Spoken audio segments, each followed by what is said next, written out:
this is our last video dealing with electron configuration, and we've talked about ground state electron configurations. We've talked about electron configurations of ions. We've talked about valence shell electron configurations. And let's just say, for example, let's say we take the element carbon and I say 1s2, 2s2, 2p2. And I ask you, how many unpaired electrons does a carbon atom have? So how many of those electrons, of these 2, 2, and 2, how many of them are unpaired?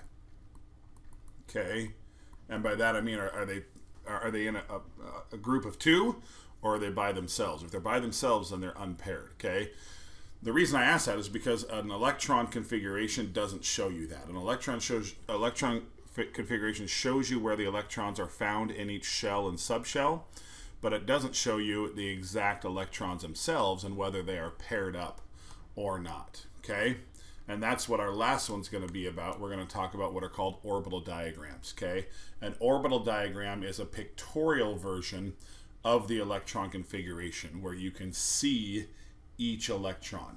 Okay, so first of all, remember that we have shells, and then within each shell we have subshells. So the first shell just has a 1s subshell, but the second shell has a 2s and a 2p subshell.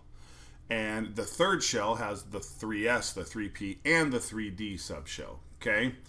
And then within each subshell, there also are these things called orbitals. So it kind of goes shells, subshells, and then orbitals are the very, what we would say are the smallest of those three. Okay?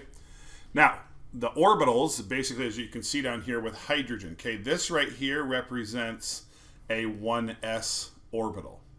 Okay, and I'm going to show you here in just a little bit what a 2p or a 3d orbital would look like. Okay, remember there's two things that we have to follow. The Aufbau principle says you got to put them in the lowest energy levels first, and then a new one that's called Hund's rule states that each orbital within a subshell must contain one electron before making pairs. I'll show you what that means here in just a second. Okay, so when you write the orbital diagram for an element, think of hydrogen. Hydrogen is 1s1.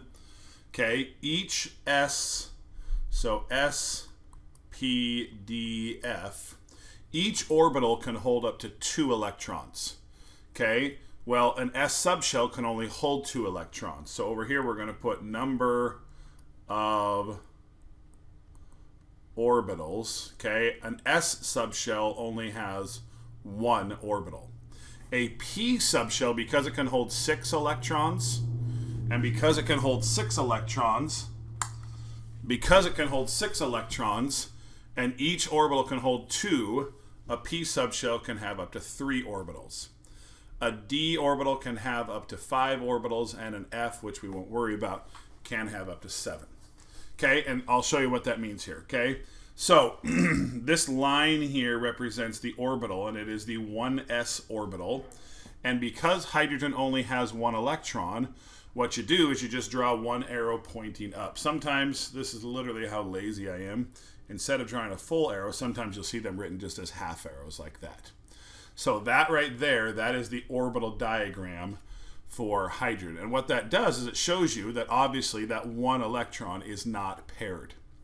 Okay, and we'll see some more examples of this. Okay, so with helium, similar looking thing, but notice that with helium, again, we've got the 1s orbital, and then you've got 2 electrons all total. So you have 1 spinning one way, 1 spinning another way. So you have 2 electrons. They do spin. They basically do 1 spins one way and 1 spins the other way. You don't have 2 electrons that have the same spin within the same orbital. Okay, now with lithium, let's look at lithium here. So lithium, as we can see, is the electron configuration is 1s2, 2s1. So we're going to go 1s, 2, and then 2s, just the 1. Okay, so that's lithium. So for beryllium, beryllium is not done for you. So let's do that one together. So beryllium is, we know, is 1s2, 2s2.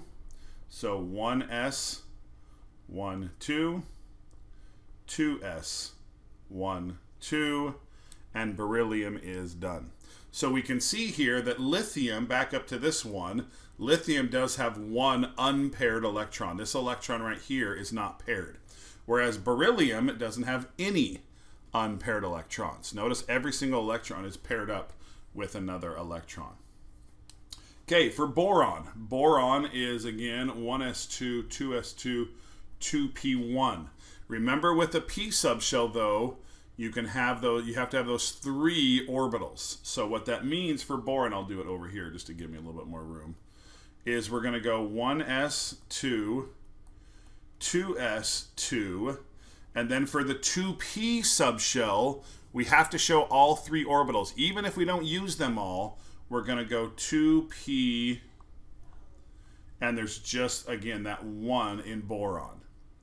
Okay, so we write 2p1. Okay, and that shows us that boron does have 1 unpaired electron.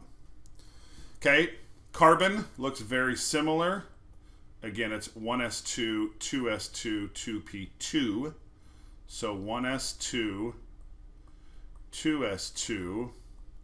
Again, 3 orbitals for the 2p subshell.